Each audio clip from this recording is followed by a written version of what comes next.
नमस्कार प्यारे विद्यार्थियों, स्वागत है एक बार फिर आप सभी का मेरे YouTube चैनल राजस्थान अतीत की एक झलक में। और पिछली क्लास में हम राजस्थान के इतिहास की श्रृंखला की शुरुआत कर चुके थे और राजस्थान के इतिहास की उसी कड़ी में मैंने आपके लिए जो पिछली क्लास में पढ़ाया था राजस्थान शब्द का इतिहास, उस राजस्थान शब्द के इतिहास को एक बार पुनः दोहरान करते हुए हम अपनी इस क्लास को आगे बढ़ाएंगे। आइए पिछली कक्षा का दोहरान करते हैं।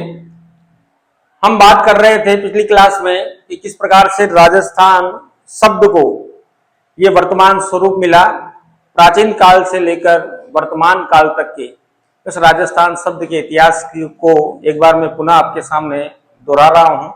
और आप चाहें तो आज पिछली कक्षा में यदि आप स्क्रीनशॉट ना ले पाए हों तो इस कंटेंट का आप स्क्रीनशॉट ले सकते हैं। इसीलिए मेरे द्वारा पहले ही बोर्ड पर जो पिछला पढ़ाया हुआ था वो आपके सामने मैंने लिख दिया है। देखिए, शुरुआत करते हैं। पिछली कक्षा में हमने पढ़ा था कि कैसे प्राचीन काल में अपना राजस्थान क्षेत्र जो था वो ब्रह्मव्रत खंड के अंतर्गत आता था। समय आगे बढ़ा था और रामायण काल का जो समय आया, भगवान राम के समय, और रामायण हम सब जानते हैं कि किसके द्वारा लिखी गई थी, वाल्मीकि जी के द्वारा। और उस रामायण में वाल्मीकि जी ने अपने इस राजस्थान क्षेत्र के लिए जिस शब्द का प्रयोग किया वो शब्द था मरुकांतार। आगे फिर हमने बात की थी पिछली क्लास में कि कुवलय माला नामक जो ग्रंथ है वो लिखा गया उद्योतन सूरी के द्वारा। और मैंने आपको बताया था दोस्तों कि उद्योतन सूरी का संबंध अपने राजस्थान के कौन से क्षेत्र से रहा है। तो हमने बात की थी कि उद्योतन सूरी जो हैं उनकी तपोस्थली जो रही है वो जालोर जिला रहा है।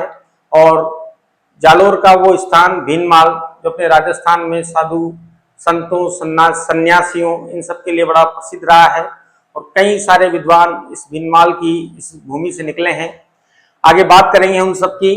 तो इसी उद्योतन सूरी नामक व्यक्ति के द्वारा अपने ग्रंथ कुवलय माला में 778 ईस्वी के अंतर्गत अपने राजस्थान क्षेत्र के लिए इसी ग्रंथ में जो नाम दिया गया है उस क्षेत्र का नाम है मरु क्षेत्र। तो ये समय आते आते लगभग अपने राजस्थान के इस भूभाग को मरु क्षेत्र के नाम से जाना गया। आगे और समय आगे बढ़ा। लगभग मैंने बात की थी आपके सामने पिछली क्लास में सम्राट अकबर के समय की, जो लगभग अपने 16वीं शताब्दी के समय अपने भारत हिंदुस्तान के राजा हुए उत्तर भारत के। और उन्हीं के दरबार में एक दरबारी कवि रहा करते थे, उन्हीं के, जिसका नाम था अबुल फजल, अकबर के नवरत्नों में से एक। और इसी अबुल फजल के द्वारा एक ग्रंथ लिखा गया जिसका नाम था अकबरनामा। और इसी अकबरनामा ग्रंथ में हम आज तक भी अपने इस राजस्थान के पश्चिमी राजस्थान वाले भूभाग को आज तक भी हम इस नाम से पुकारते आ रहे हैं। इस मारवाड़ शब्द का जो प्रयोग किया सर्वप्रथम वो व्यक्ति अबुल फजल थे और धीरे धीरे अपने राजस्थान के इस भूभाग को मारवाड़ के नाम से जाना जाने लगा।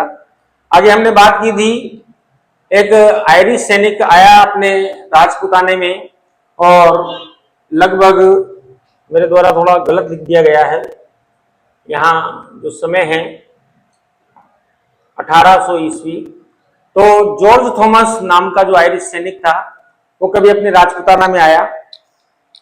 ये भी कर्नल जेम्स टोड की तरह ही एक अंग्रेज सैनिक हुआ करता था, लेकिन अपने भारत में अंग्रेजों का जब आगमन हुआ ईस्ट इंडिया कंपनी के माध्यम से, हम जानते हैं दोस्तों कि ईस्ट इंडिया कंपनी के माध्यम से ज्यादातर अंग्रेज अपने भारत में प्रवेश हुए थे। लेकिन कुछ अंग्रेज ऐसे भी थे जिन्हें ईस्ट इंडिया कंपनी से कोई लेना देना नहीं था, वो मात्र अपने भारत में रोजगार की तलाश में आए थे। और उसी रोजगार को तलाशता हुआ कभी एक आयरिश सैनिक अपने यहाँ पर आया जिसका नाम था जॉर्ज थॉमस। आगे मैं चर्चा करने वाला हूँ आपसे वापस जॉर्ज थॉमस के बारे में विस्तार से पढ़ेंगे। तो हमने बात कर ली थी दोस्तों पिछली क्लास में कि जॉर्ज थॉमस ने अपने राजस्थान के इस भूभाग को राजपुताना कहकर पुकारा और ये ऐसा करने वाला पहला व्यक्ति था जिसने अपने राजस्थान के इस भूभाग को राजपुताना कहा था। और बात है 1800 ईस्वी की। मैंने आपको बताया भी था कि कैसे अगर प्रश्न आ जाए कि कब किया सर्वप्रथम प्रयोग, तो आपको आंसर 1800 ईस्वी देना है और करने वाले व्यक्ति हैं जॉर्ज थॉमस। फिर हमने बात की कि यदि आपसे प्रश्न पूछ लिया जाए कि सर्वप्रथम राजपुताना शब्द का लिखित प्रयोग किसके द्वारा किया गया, तो इसी के एक सहयोगी सहयोगी कह दें या इसी का असिस्टेंट कह दें, विलियम फ्रैंकलिन नाम के व्यक्ति, जिन्होंने जॉर्ज थॉमस की मृत्यु के पश्चात 1805 ईस्वी में सर्वप्रथम राजपुताना शब्द का लिखित प्रयोग किया था। और इसके द्वारा जो लिखित पुस्तक थी उसी का नाम जो है the military memoirs of George Thomas, जो अपने इसी सहयोगी जॉर्ज थॉमस की स्मृति में इनके द्वारा लिखी गई थी। इसी पुस्तक में दोस्तों अपने राजस्थान के इस भूभाग के लिए राजपुताना शब्द का लिखित प्रयोग किया गया। पिछली क्लास में मैं आपसे यहाँ तक बात कर चुका था, और यदि कोई विद्यार्थी चाहे तो इसका स्क्रीनशॉट ले सकते हैं, फिर हम अपनी क्लास को आगे बढ़ाएंगे।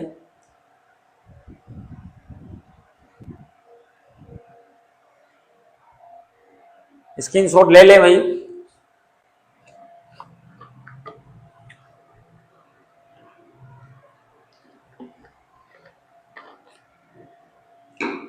अगर स्क्रीनशॉट ले लिया हो हम आगे बढ़ सकते हैं। आगे बढ़ते हैं दोस्तों। फिर हमने बात की थी पिछली क्लास में कि जॉर्ज थॉमस के बाद अपने राजपुताना में एक अंग्रेज अधिकारी और आए थे, इनका नाम था कर्नल जेम्स टोड। यहाँ तक की बात भी मैं आपसे पिछली क्लास में कर चुका था। देखिए समय था 1829 ईस्वी। इनकी भी विस्तृत चर्चा हम करने वाले हैं। तो ये पहले गए थे अपने राजपुताना में, लेकिन जिस पुस्तक में इन्होंने अपने राजस्थान के इस भूभाग के लिए राजस्थान शब्द का प्रयोग किया, वो पुस्तक इनके द्वारा प्रथम बार प्रकाशित करवाई गई थी 1829 ईस्वी में। इसलिए मैंने आपके सामने यहाँ पर यही सन लिखा है। और 1829 ईस्वी में जो पुस्तक लिखी गई वो लिखी गई कर्नल जेम्स टोड, जो एक अंग्रेज अधिकारी पॉलिटिकल एजेंट के रूप में अपने राजपुताना में आए थे। और इन्हीं कर्नल जेम्स टोड को कहा जाता है राजस्थान इतिहास का पिता, या जनक शब्द भी आपको मिल जाएगा किताबों में। तो राजस्थान इतिहास के पिता या जनक कौन कहलाते हैं दोस्तों? कर्नल जेम्स टोड कहलाते हैं। और इनके द्वारा इनकी जो लिखी हुई पुस्तक है उस पुस्तक का नाम है एनाल्स एंड एंटीक्विटीज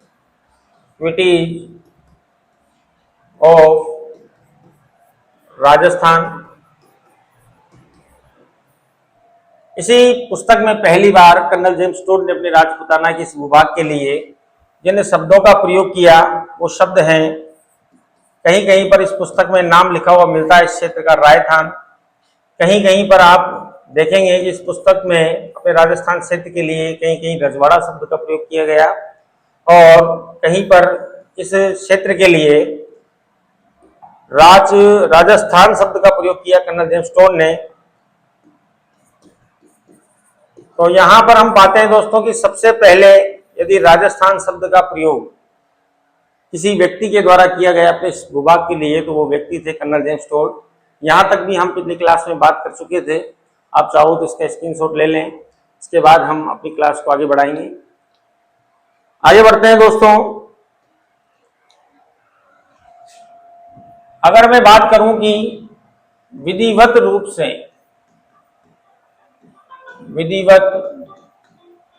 से राजपुताना वाले अपने इस भूभाग को राजस्थान का नामकरण या कब इस नाम को अपनाया गया, तो उसकी तारीख है 26 जनवरी 1950 ईस्वी।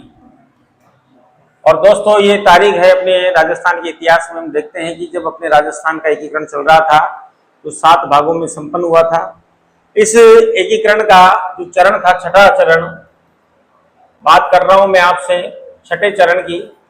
और छठे चरण में इस क्षेत्र का नाम विधिवत रूप से राजस्थान कर दिया गया था, ठीक है। और यहीं से अपने राजस्थान के इस भूभाग को, राजपुताना के इस भूभाग को राजस्थान के नाम से जाना गया।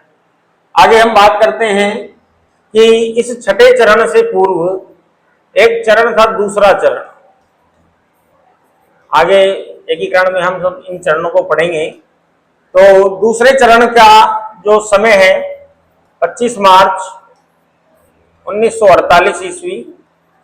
और दूसरे चरण के समय अपने राजस्थान के एकीकरण के समय इस दूसरे चरण में अपने इस क्षेत्र का नाम रखा गया, या इस संघ का नाम कहते हैं पूर्वी राजस्थान संघ। तो यहाँ पर हम पा रहे हैं दोस्तों, देख पा रहे हैं कि राजस्थान शब्द का प्रयोग पहले छठे चरण से पूर्व भी हो चुका था, वो चरण था दूसरा। लेकिन बात करें कि विधिवत रूप से राजस्थान का नामकरण कब किया गया, तो वो तिथि है 26 जनवरी 1950 और चरण था दोस्तों छठा चरण। यहाँ तक ये यात्रा है दोस्तों पे राजस्थान के शब्द की।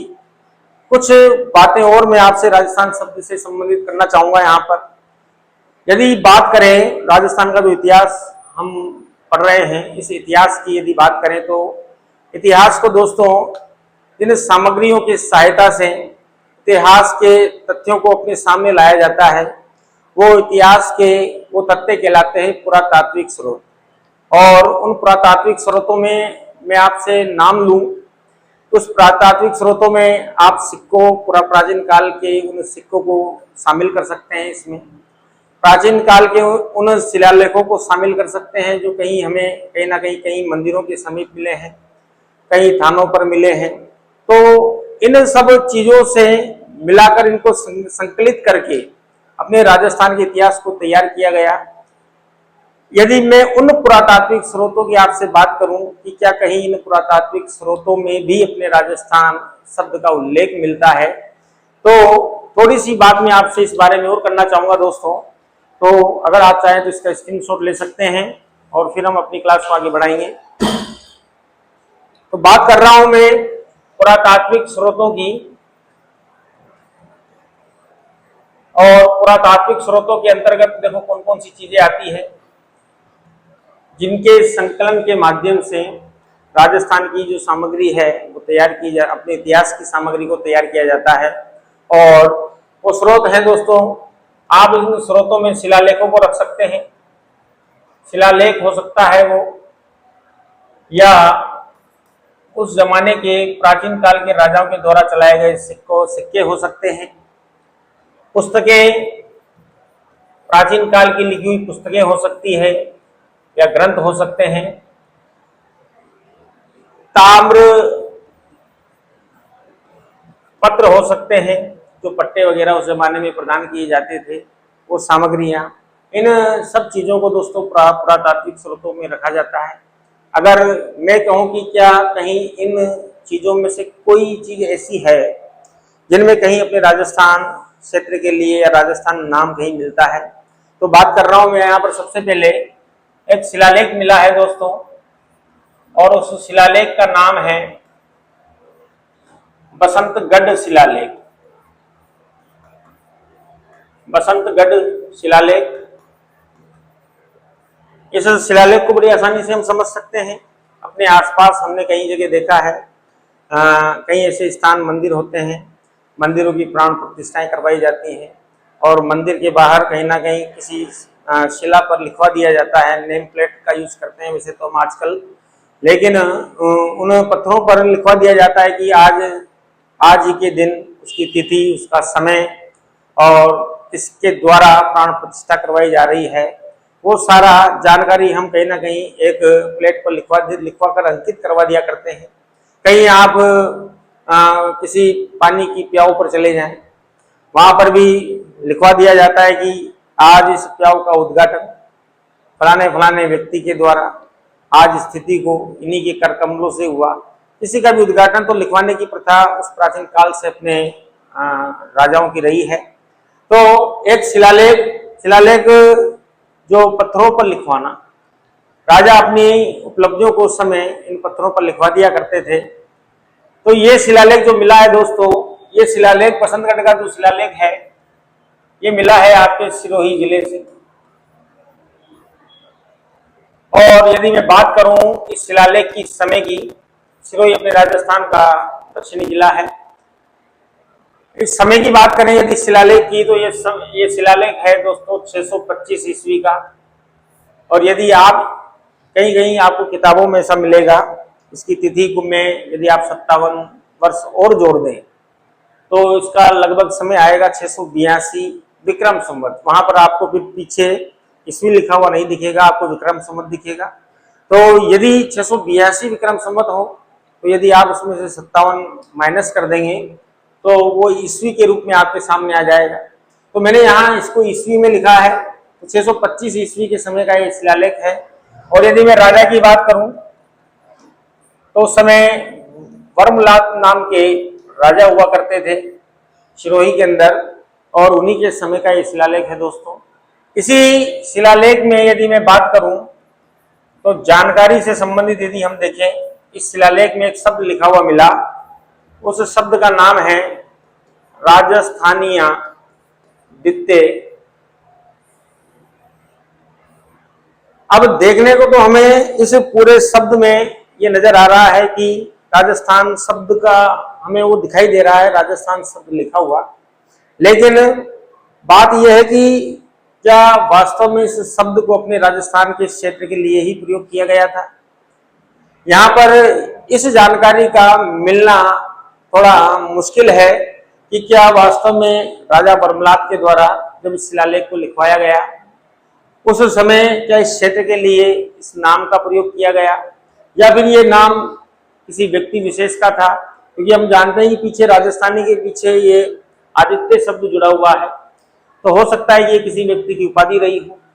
यहाँ पर यह कहना तो मुश्किल है दोस्तों, लेकिन फिर भी हम बात कर रहे हैं कि राजस्थान शब्द क्या कहीं किसी पुरातात्विक स्रोत में लिखा हुआ मिला है, तो हाँ वो मिला है बसंतगढ़ शिलालेख में, लेकिन ये कह पाना मुश्किल है कि वो नाम जो मिला है वो किसी क्षेत्र विशेष के लिए प्रयोग में लाया गया। ठीक है, और ये शिलालेख हमेशा ज्यादातर जो शिलालेख होते थे वो कहीं ना कहीं मंदिरों के समीप मिलते हैं दोस्तों।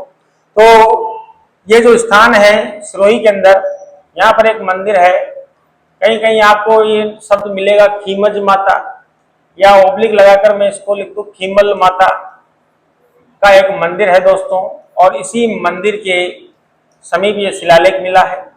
ठीक है, तो अगर आपसे पूछ लिया जाए जानकारी के लिए या परीक्षा में प्रश्न आ जाए कि लिखित रूप से सबसे प्राचीन शिलालेखों में कौन सा वो शिलालेख है इसमें राजस्थान शब्द का प्रयोग मिलता है, तो वो शिलालेख है दोस्तों बसंतगढ़ का शिलालेख। मैं यहाँ ये नहीं कह रहा हूँ कि राजस्थान भूभाग के लिए इसका नाम लिखा गया हो यहाँ पर, ठीक है, बाकी लिखा हुआ नाम ये राजस्थान शब्द है वो इसी शिलालेख में मिलता है। आप चाहें स्क्रीनशॉट ले सकते हैं इसका, फिर अपनी क्लास को आगे बढ़ाएंगे। अब बात करूं यदि मैं आपसे, तो इतिहास की जानकारी के लिए प्राचीन काल में लिखे गए साहित्यिक जो ग्रंथ थे उन ग्रंथों से भी हमें अपने राजस्थान के इतिहास की बहुत महत्वपूर्ण जानकारियां मिलती है दोस्तों। और कहीं ना कहीं किसी न किसी साहित्यिक ग्रंथ में राजस्थान शब्द का प्रयोग हुआ है। तो यहाँ बात कर रहे हैं अपन कि वो कौन सी पुस्तक है या कौन सा ग्रंथ है जिसमें इस क्षेत्र के लिए राजस्थान शब्द का प्रयोग हुआ है। हालांकि उस ग्रंथ में भी ये दिखाई नहीं देता हमें कहीं भी कि इस क्षेत्र विशेष के लिए ही उस राजस्थान शब्द का प्रयोग हुआ है। तो बात करते हैं दोस्तों कि वो कौन से साहित्यिक ग्रंथ हैं। तो सबसे पहले यदि मैं साहित्यिक ग्रंथ की बात करूं, वो व्यक्ति हैं लिखने वाले उस ग्रंथ को मोहणोत नैणसी। और इस मोहणोत नैणसी इनका संबंध अपने राजस्थान की जोधपुर रियासत से रहा है, और जोधपुर के महाराजा हुआ करते थे महाराजा जसवंत सिंह। और जसवंत सिंह महाराजा के दीवान हुआ करते थे मोहणोत नैणसी। इसी मोहणोत नैणसी के द्वारा जोधपुर राज्य का इतिहास लिखा गया दोस्तों। उस इतिहास को जिस पुस्तक में इन्होंने लिखा उसे नैणसीरी ख्यात के नाम से ही जाना जाता है। नैणसीरी ख्यात नाम से इनके द्वारा पुस्तक लिखी गई, इसमें अपने राजपूताना की जोधपुर रियासत का और अन्य रियासतों का भी बहुत बड़ा ग्रंथ है दोस्तों। अन्य रियासतों का भी इतिहास मिलता है। कहते हैं कि यदि मोहणोत नैणसी का लिखा हुआ ये ग्रंथ कर्नल जेम्स टोड को मिल जाता तो शायद कर्नल जेम्स टोड और बेहतरीन राजस्थान का इतिहास लिख पाते। लेकिन जैसा भी लिखा, कर्नल जेम्स टोड साहब के द्वारा पहली बार अपने राजस्थान के इतिहास को लिखा गया, इसलिए शायद कर्नल जेम्स टोड को राजस्थान के इतिहास का पिता कहा जाता है। तो इनके द्वारा लिखे हुए इस ग्रंथ में राजस्थान शब्द का प्रयोग किया भाई इन्होंने, राजस्थान शब्द का प्रयोग। ठीक है, तो आपसे पूछा जाए कि साहित्यिक ग्रंथों में कौन सा ग्रंथ है जिसमें राजस्थान शब्द का प्रयोग मिलता है। मैं यहाँ ये नहीं कह रहा हूँ दोस्तों कि मनोज नैणसी ने भी राजस्थान शब्द का जो ये प्रयोग है, क्योंकि आप इसके संधि विच्छेद पर जाएंगे तो हम पाते हैं कि राजस्थान शब्द का जो संधि विच्छेद है राजाओं का स्थान, और हो सकता है कि मनोज नैणसी ने राजाओं के स्थान के लिए ये शब्द का प्रयोग किया हो, तो कहीं पर भी ये ऐसा लिखा हुआ नहीं है, इसलिए हम यही पढ़ते हैं कि सर्वप्रथम राजस्थान शब्द का प्रयोग कर्नल जेम्स टोड द्वारा ही किया गया। ठीक है, पर फिर भी राजस्थान शब्द आया तो है नैणसी ख्यात में, जो लिखा गया मनोज नैणसी के द्वारा, और इन्हें राजस्थान का अबुल फजल कहा जाता है, राजस्थान का अबुल फजल। अभी ये नाम थोड़ी देर पहले पिछली क्लास में मेरे द्वारा बोला गया था। अबुल फजल जो अकबर के दरबारी विद्वान हुआ करते थे, जिन्होंने अकबरनामा नामक ग्रंथ लिखा। इसी प्रकार अपने राजस्थान की महत्वपूर्ण जानकारी देने वाला जो ये ग्रंथ है नैणसी ख्यात, इसी कारण मनोज नैणसी को राजस्थान का अबुल फजल कहा जाता है। और ये कहने वाले व्यक्ति थे मुंशी देवी प्रसाद, जिनका जन्म तो जयपुर में हुआ था, लेकिन कर्म भूमि इनकी जोधपुर रही। और इन्होंने जब इस इतिहास को देखा था, इस ग्रंथ को देखा, तब इन्होंने राजस्थान के इतिहास की महत्वपूर्ण जानकारी देने के कारण इस मनोज नैणसी को नाम दिया राजस्थान का अबुल फजल कहकर संबोधित किया। एक और यदि साहित्यिक ग्रंथ की यदि मैं आपसे बात करूं तो एक व्यक्ति हुए हैं भाई, इनका नाम था वीरबाण, और इनके द्वारा एक ग्रंथ लिखा गया जिसका नाम है राज रूपक। और वीरबाण की भी यदि मैं आपसे बात करूं दोस्तों, तो इनका संबंध भी अपने राजस्थान की जोधपुर रियासत से रहा है।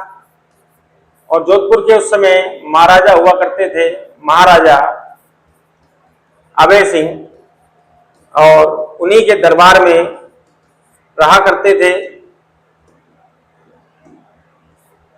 महाराजा अभय सिंह के दरबार में रहा करते थे वीरबाण, और इन्हीं के समय लिखा हुआ ग्रंथ है राजरूपक। और इस ग्रंथ में भी हमें राजस्थान शब्द का प्रयोग देखने के लिए मिलता है। राजस्थान शब्द का प्रयोग देखने को मिलता है हमें दोस्तों, राजस्थान शब्द का प्रयोग। तो यहां पर आकर मैं अपनी बात को खत्म करना चाहूंगा दोस्तों। जो टॉपिक अपना चल रहा था राजस्थान शब्द का इतिहास, मैंने आपको राजस्थान शब्द से जुड़ा हुआ जो भी कंटेंट था वो आपके सामने रख दिया है। एक बार और आप शुरू से इसको देख सकते हैं, और किसी ने स्क्रीनशॉट ना लिया हो तो वो ले सकते हैं।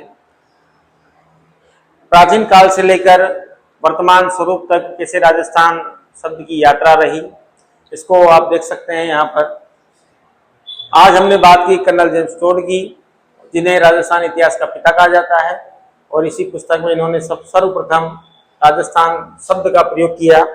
यहाँ पर अपन चाहें तो ऐसा लिख सकते हैं, सर्वप्रथम इस भूभाग के लिए राजस्थान शब्द का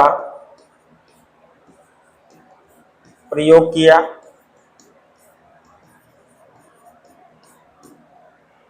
ठीक है दोस्तों, इसके बाद हमने देखा कि विधिवत रूप से राजस्थान का नामकरण कब हुआ, तो 26 जनवरी 1950, और अपने राजस्थान के एकीकरण का ये समय और चरण चल रहा था उस समय, छठा चरण जो संपन्न हुआ 26 जनवरी 1950 को।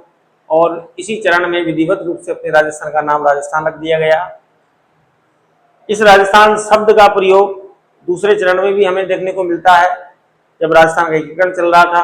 ये चरण था 25 मार्च 1948 का, जब इस दूसरे चरण में जो संघ बना, उस संघ को नाम दिया गया पूर्वी राजस्थान संघ। तो इसको भी आप ध्यान रखें। और फाइनली हमने बात की कि अपने राजस्थान के इतिहास को जानने की जो सामग्रियां हैं, पुरातात्विक स्रोत जो हैं, इन स्रोतों में भी कहीं ना कहीं अपने को राजस्थान शब्द का उल्लेख देखने को मिलता है। यदि मैं शिलालेख की बात करूं तो वो शिलालेख है बसंतगढ़ शिलालेख। तो कहाँ से मिला है? सिरोही से मिला है और इसका समय है लगभग 625 ईस्वी और राजा थे उस समय वर्मलाल।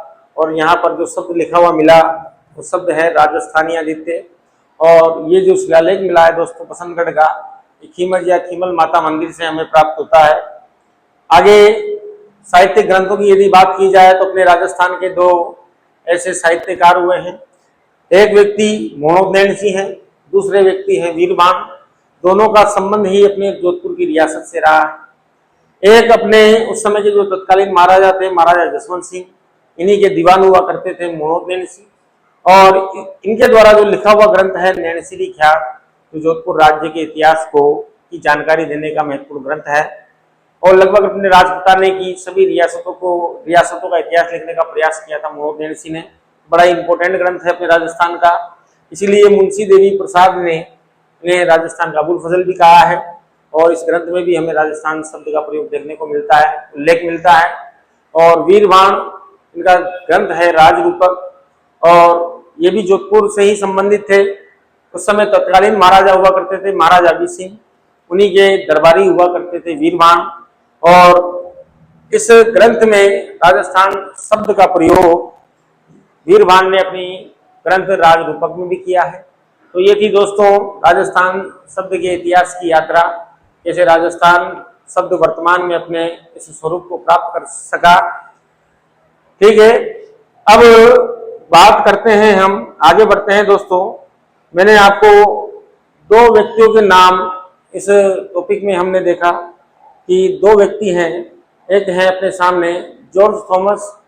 वैसे तो किताबों में हम पढ़ते ही हैं और लगभग याद ये सब कर लेते हैं कि कैसे 1800 ईस्वी में अपने क्षेत्र को नाम दिया राजपुताना जॉर्ज थॉमस ने। लेकिन इसके अलावा यदि मैं दूसरी लाइन की बात करूं कि क्या हम इस लाइन के अलावा इनके बारे में थोड़ी जानकारी रखते हैं, तो थोड़ी सी मैं आपसे जॉर्ज थॉमस के बारे में थोड़ी सी बात करना चाहूँगा। और ये यूँ समझ लें कि राजस्थान शब्द के इस टॉपिक से दो व्यक्ति तो हमारे सामने निकल कर आए। एक व्यक्ति हैं जॉर्ज थॉमस और दूसरे व्यक्ति हैं कर्नल जेम्स टोड। तो यहाँ पर मैं बात करना चाहूँगा आपके सामने जॉर्ज थॉमस के बारे में। एक छोटा सा टॉपिक है ये जॉर्ज थॉमस। और जिसके बारे में इतना तो आप परिचित हो चुके हैं कि 1800 ईस्वी में इसने अपने राजस्थान के इस क्षेत्र को नाम दिया राजपुताना। पर मैं चाहता हूं, मुझे लगता है ऐसा कि यदि किसी व्यक्तित्व के बारे में हमें थोड़ी सी और जानकारी जितना हम सुन सकें वो यदि सुना दी जाए और आपको दो चार लाइन भी यदि उस जानकारी की थोड़ी सी भी याद रह गई तो आप, मुझे नहीं लगता कि शायद भूल पाएंगे उस चीज़ को। तो मैं चाहता हूं कि जॉर्ज थॉमस के बारे में एक छोटा सा टॉपिक है अपने राजस्थान के इतिहास का। तो अगर बात करूं इसके उपनाम के बारे में, यदि मैं बात करूं क्योंकि देखो अंग्रेज अधिकारी है, अंग्रेज सैनिक है, और अंग्रेजों का नाम उस समय अपने राजस्थान की जो प्रजा थी या रियासतों में जो प्रजा रहा करती थी उन प्रजा के लिए ये जो नाम बोलना जॉर्ज थॉमस, इसको बोलने में थोड़ी कठिनाई महसूस होती थी, इसलिए लोग इसे जॉर्ज फिरंगी के नाम से जाना करते थे। तो एक तो ये ध्यान रखेंगे हम कि जॉर्ज फिरंगी, क्योंकि हम सब जानते हैं कि अंग्रेजों के लिए जिस टर्म का प्रयोग करते हैं हम उस प्राचीन काल में, तो वो था शब्द फिरंगी। तो देखिए जॉर्ज थॉमस, मैं बात कर रहा था आपसे कि कई अंग्रेज अधिकारी, अंग्रेज व्यक्ति ऐसे भी थे जो अपने भारत देश में आए। भारत देश में ऐसा नहीं था कि वो ईस्ट इंडिया कंपनी के निमित्त ही आए हों अपने भारत में। कुछ अंग्रेज ऐसे भी थे जो ईस्ट इंडिया कंपनी से अलग केवल रोजगार की तलाश में अपने भारत में आए थे। उन व्यक्तियों में से एक था जॉर्ज थॉमस, और इसका जन्म हुआ था आयरलैंड में ही। और जैसे जैसे जॉर्ज थॉमस बड़ा हुआ तो कहते हैं कि जब रोजगार नहीं मिल रहा था तो जॉर्ज थॉमस वहाँ से जहाज में बैठकर यात्रा करता है, अपने भारत के एक राज्य में पहुँचता है। इसका नाम है मद्रास, चेन्नई के नाम से इसे आज हम जानते हैं। और मद्रास के तट पर पहुँचने के पश्चात जॉर्ज थॉमस यहाँ अपने भारत में काम की तलाश करता है। अच्छा सैनिक के गुण तो इसके अंदर थे ही सही। तो सबसे पहले इसने जिस क्षेत्र में, अपने भारत के जिस क्षेत्र में इसने कार्य किया, वो क्षेत्र था दोस्तों कर्नाटक। और कर्नाटक में उस समय पोलीगर रहा करते थे। उन पोलीगरों के साथ रहकर इसने कर्नाटक क्षेत्र में काम किया, रोजगार की तलाश की। धीरे धीरे एक सैनिक के रूप में इसने कर्नाटक को छोड़ा, और कर्नाटक को छोड़ने के पश्चात ये गया सीधा हैदराबाद। और हैदराबाद में उस समय जो नवाब थे, जिसे हम निजाम के नाम से जानते हैं, तो उस हैदराबाद निजाम के यहाँ पर दोस्तों इनके द्वारा कार्य किया गया। थोड़े समय के बाद ये आ गए अपने दिल्ली वाले क्षेत्र में। इस प्रकार से लगभग पूरे भारत का भ्रमण करते रहे, और जहां इनको रोजगार मिलता रहा, जिस किसी के पास इन्हें काम मिला, वो वहां पर काम करते रहे जॉर्ज थॉमस। कभी कर्नाटक, कभी हैदराबाद और कभी दिल्ली। और फाइनली जब धीरे धीरे इन्हें प्रसिद्धि मिलने लगी, तब इन्होंने सहयोग लिया फाइनली मराठाओं का, या यूँ कहते हैं कि उन मराठाओं की सेना में ये भाड़े के रूप में लड़ा करते थे। तो धीरे धीरे अपने जॉर्ज थॉमस जो हैं, वो मराठाओं के साथ रहकर, किराया लेकर, भाड़ा लेकर उन्हीं की तरफ से लड़ा करते थे। तो देखो, जिस समय की मैं बात कर रहा हूँ दोस्तों 1800 ईस्वी की, जॉर्ज थॉमस का अपने राजपुताने से क्या संबंध रहा, मैं उसी बात पर आपके सामने आ रहा हूँ। तो देखिए दोस्तों, ये बात है 1800 ईस्वी की, और इस समय अपने राजपुताना में हम सब जानते हैं, जो मेरी इस क्लास को देख रहे हैं, लगभग उन्हें इतना सा तो मालूम होना चाहिए कि अपने राजस्थान में उस समय 19 रियासतें हुआ करती थी। उन रियासतों में जो सबसे मेन रियासतें थी, बात करें हम तो एक रियासत थी, इसका नाम है जयपुर। एक बड़ी रियासत की यदि मैं बात करूं, वो रियासत है बीकानेर। और एक बड़ी रियासत की यदि मैं बात करूं, वो रियासत है आपकी मारवाड़। और एक बड़ी रियासत की यदि हम बात करें अपने राजपुताने की, वो रियासत थी मेवाड़। ये जो समय की मैं बात कर रहा हूं दोस्तों 1800 ईस्वी, ये वो समय था जब अपने उत्तर भारत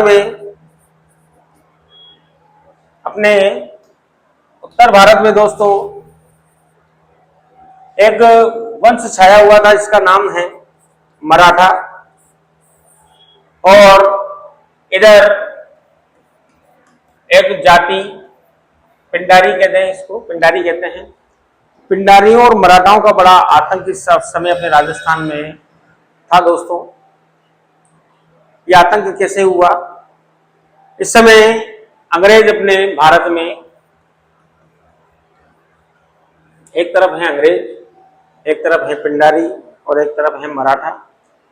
अपने राजपुताना लगभग इन तीनों से घिरा हुआ, इन 19 रियासतें जो अपने राजपुताना में थी, इन तीनों की वजह से बड़ी परेशान है दोस्तों। इस समय बात है 1800 ईस्वी की, और जब अंग्रेजों के द्वारा ये नीति तय की गई।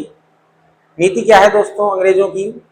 अंग्रेज इस समय अपने भारत में स्थापित होना चाह रहे हैं।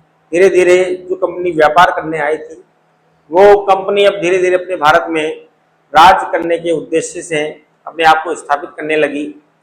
तब ऐसे समय में अंग्रेज इस बात को जानते थे कि अपने राजपुताना में राजाओं का राज था, और अंग्रेजों ने अपने आप को पूर्ण रूप से स्थापित करने के लिए ये तय किया कि वो इस समय किसी भी रियासत में कोई हस्तक्षेप नहीं करेंगे। जब मराठाओं को इस बात का पता लगा कि अंग्रेज राजाओं के मामले में कोई हस्तक्षेप नहीं कर रहे हैं, ऐसे समय में देखो दोस्तों, जो अपने महाराष्ट्र साइड में जो मराठा हैं, वो उन मराठाओं ने धीरे धीरे रुख किया अपने राजपुताना की ओर, और धीरे धीरे अपने राजपुताना को लूटना प्रारंभ कर दिया। ये समय आते आते, क्योंकि हम जानते हैं दोस्तों, एक काल जो होता है, एक किसी भी वंश का जो समय होता है, एक समय ऐसा आता है कि कोई भी वंश अपने चरम पर होता है, और एक समय ऐसा आता है कि जब वो वंश अपने पतन की ओर होता है। तो धीरे धीरे ये जो समय हम आपके सामने आप देख पा रहे हैं, इस समय तक आते आते अपने मारवाड़, अपने राजस्थान की जो रियासतें थी वो कहीं ना कहीं इतनी कमजोर हो गई कि इधर से मराठा आकर अपने राजपुताना की रियासतों को लूट रहे हैं, और इधर से पिंडारी नामक एक आतंकी जाति है वो लूटने लगी धीरे धीरे अपने राजस्थान की इन रियासतों को।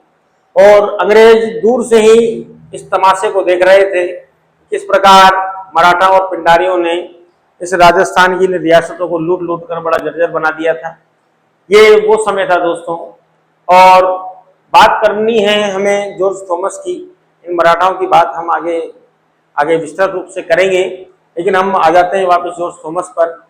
तब देखो, एक समय ऐसा आया कि इन मराठाओं का संघर्ष चल रहा था अपने राजपुताना में जयपुर रियासत से, और उस समय अपने जयपुर के राजा हुआ करते थे सवाई प्रताप सिंह। सवाई प्रताप सिंह, इस समय बात कर रहा हूं मैं 1800 ईस्वी की, इस समय अपने मारवाड़ के राजा हुआ करते थे भीम सिंह राठौड़,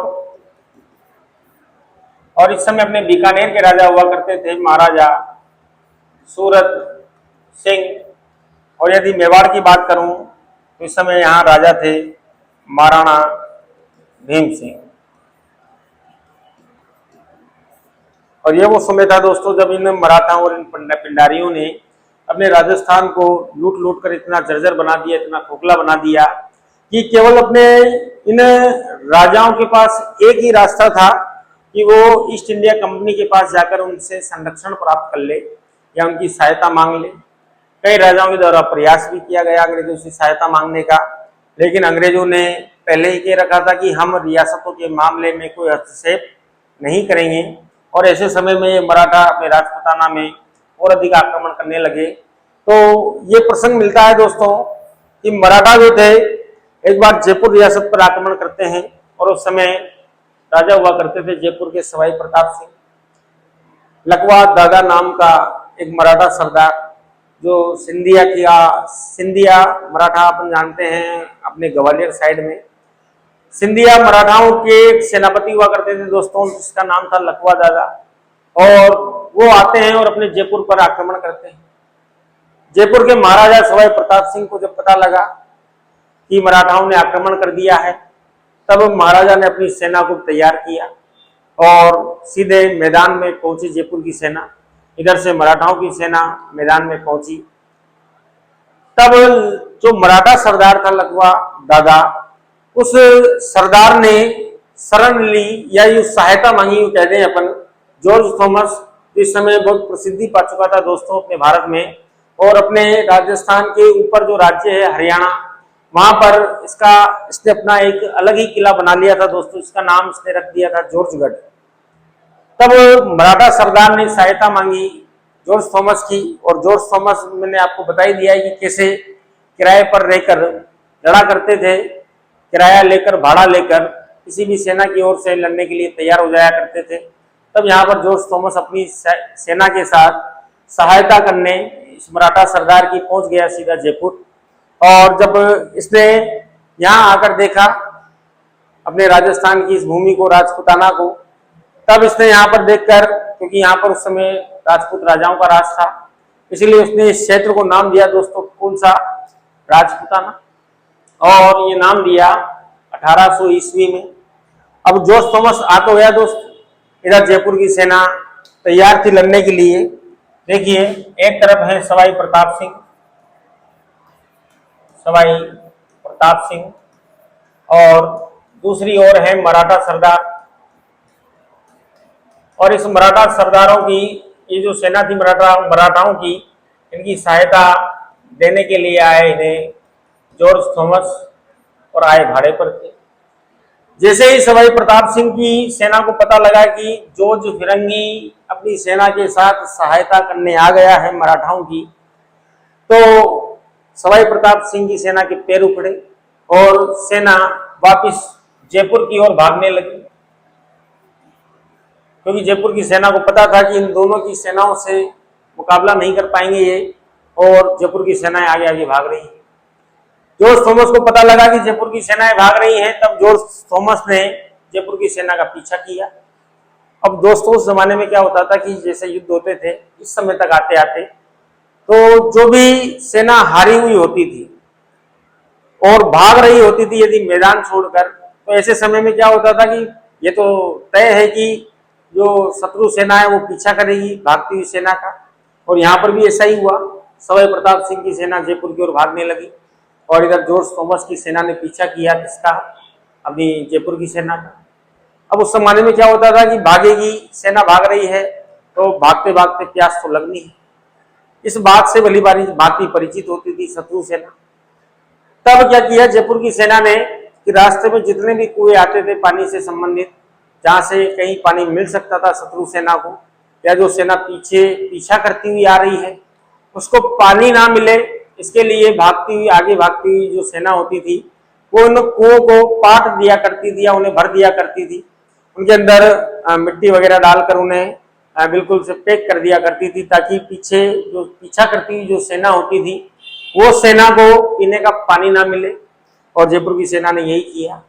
इधर जॉर्ज थॉमस की सेना पीछा कर रही थी जयपुर की सेना का, और उन भागते जॉर्ज थॉमस के उन सैनिकों को कहीं पर भी पानी नहीं मिला, और यही कोशिश करता रहा जॉर्ज थॉमस कि किसी ना किसी प्रकार से उन्हें एक कुआं मिल जाए। लेकिन जयपुर की सेना और जॉर्ज थॉमस की सेना में गैप बहुत बड़ा था, और इस वजह से जयपुर की सेना भागते भागते लगभग सारे कुओं को पाटते जा रही थी। तब बड़ी मुश्किल से जाकर जॉर्ज थॉमस को एक कुआं हाथ लगा, और उस कुएं से जॉर्ज थॉमस के सारे सैनिकों ने अपनी प्यास को बुझाया। अब गुस्सा बढ़ गया जॉर्ज थॉमस का कि बड़ा परेशान किया जयपुर की सेना ने। उधर जयपुर की सेना जयपुर के दुर्ग के समीप पहुंच गई, और एक नई सेना जयपुर की आकर मिल जाती है सवाई प्रताप सिंह की उस भागती हुई सेना में, और दोनों सेनाओं ने मिलकर मुकाबला किया यहाँ पर जॉर्ज थॉमस की सेना का। कहते हैं कि इस युद्ध में विजय मिली जॉर्ज थॉमस को, और जयपुर की सेना के पैर उखड़े। तब सवाई प्रताप सिंह ने युद्ध को रुकवाया, और कहते हैं कि मराठा सरदार और सवाई प्रताप सिंह के बीच में बातचीत हुई। जो पैसों का लेन देन था, जो बकाया चल रहा था मराठा सरदारों का जयपुर रियासत के ऊपर पैसा कर्जा चढ़ा हुआ था, दोस्तों आगे पढ़ेंगे अपन इसको, उस कर्जे को की रकम को लेकर दोनों के बीच में संधि वार्ता होती है।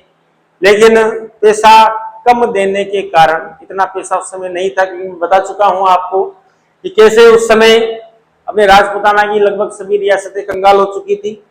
तो यहाँ पर बात बनी नहीं दोनों के बीच में, और वापस दोनों के बीच में युद्ध की ठन गई।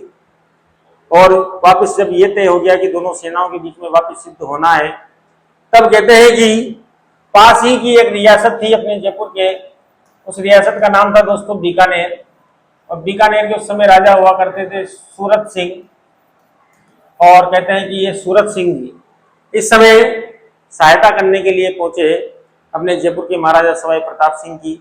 और जब जॉर्ज थॉमस लड़ाई कर रहे थे, बीकानेर की सहायता से सवाई प्रताप सिंह की सेना में मिल जाने के कारण जॉर्ज थॉमस को काफी परेशानियों का सामना उठाना पड़ा, और बात बनी नहीं, और जॉर्ज थॉमस को वापस हटना पड़ा। लेकिन जॉर्ज थॉमस यहाँ पर जानता था कि यदि बीकानेर के महाराजा सवाई प्रताप सिंह की सहायता नहीं करते तो वो इस युद्ध को जीत जाता। अब यहाँ पर जो गुस्सा निकला जॉर्ज थॉमस का, वो निकलने वाला था बीकानेर की सेना पर, क्योंकि इसी सेना के कारण जॉर्ज थॉमस जो युद्ध जीत रहा था उस युद्ध को हार गया था। तब जॉर्ज थॉमस ने यह तय किया कि वो बीकानेर के महाराजा सूरत सिंह को सबक जरूर सिखाएगा, और इस बार उसने अपनी सेना का रुख बीकानेर के महाराजा सूरत सिंह की तरफ किया, और अपनी तोपें लेकर जॉर्ज थॉमस सीधा पहुंचा बीकानेर। और कहते हैं कि जैसे ही सूरत सिंह को पता लगा कि जॉर्ज थॉमस बीकानेर पहुंच रहा है, तब ये भी पता लगा सूरत सिंह को कि साहब तोपें लेकर पहुंच रहा है इस बार पूरी तैयारी के साथ, और बड़े गुस्से में है। तब कहते हैं कि सूरत सिंह ये समझ गए थे कि तोपों का सामना करना संभव नहीं था। उस समय सूरत सिंह को लगा ऐसा कि मैदान में मेरी सेना शायद इन तोपों का सामना ना कर पाए, इसलिए सूरत सिंह ने अपनी सेनाओं को आदेश दिया कि जैसे ही जॉर्ज थॉमस की सेनाएं बीकानेर के गांव से गुजरे, उसी समय छिपकर हमें आक्रमण करना है जॉर्ज थॉमस की सेना पर। और हुआ यही कि लगभग न जाने कितने सैनिक सूरज सिंह की सेना ने मार दिए जॉर्ज थॉमस की सेना के। तब कहते हैं कि बड़ा परेशान रहा यहाँ पर जयपुर और बीकानेर की रियासतों से जॉर्ज थॉमस, और आखिरकार थक कर परेशान होकर जॉर्ज थॉमस को वापस जाना पड़ा। और जॉर्ज थॉमस उस समय हरियाणा में, और लगता हुआ इसका राज्य है अपने पंजाब, लगभग इस राज्य के समीप एक किला बनाकर रहते थे। इसका नाम है दोस्तों जॉर्जगढ़। और कहते हैं कि जॉर्जगढ़ में ही रहते हुए अंतिम समय में जब इसी के प्रतिस्पर्धियों ने इस पर आक्रमण कर दिया था, तब जॉर्ज थॉमस इस जॉर्जगढ़ से भागा और अपनी जान बचाते बचाते पहुंचा कलकत्ता। और वहीं कलकत्ता में 1802 ईस्वी में दोस्तों जॉर्ज थॉमस की मृत्यु हो जाती है। इस प्रकार से 1802 में जॉर्ज थॉमस इतिहास के उस नेपथ्य में चला गया। और बस ये थोड़ा सा मुझे आज आपको जॉर्ज थॉमस के बारे में बताना था दोस्तों। तो यहाँ पर थोड़ा सा एक बार और देख लें, ये जो नामकरण किया है, वैसे तो हम जानते हैं, बड़ी सिंपल सी बात है कि इस एक लाइन को हम याद कर सकते हैं। बाकी थोड़ा सा मैं चाहता हूँ कि आपको इनके बारे में थोड़ी सी और जानकारी आपको देनी थी। मेरे द्वारा थोड़ी सी एक छोटी सी चर्चा के माध्यम से मैंने आपको जॉर्ज थॉमस के व्यक्तित्व के बारे में बता दिया है कि कहाँ पर ये रहा करते थे, किस प्रकार से अपने राजपुताना में आए और कैसे उन्होंने राजपुताना नाम दिया इस क्षेत्र को। आज की क्लास में बस इतना ही दोस्तों। कल हम चर्चा करेंगे, मैं आपके लिए टॉपिक लेकर आऊँगा कर्नल जेम्स टोड, जो एक व्यक्तित्व और रह गया है। इसकी चर्चा करते हैं नेक्स्ट क्लास में। धन्यवाद। और जो भी बच्चा यदि किसी भी बात को लेकर अपनी बात को शेयर करना चाहे तो मुझे कमेंट बॉक्स में लिखकर अपनी बात शेयर कर सकता है। किसी भी समस्या पढ़ाने का जो भी मैटर है, कंटेंट से संबंधित हो या कोई भी बात हो। धन्यवाद दोस्तों, कल मिलते हैं अगली क्लास में। धन्यवाद।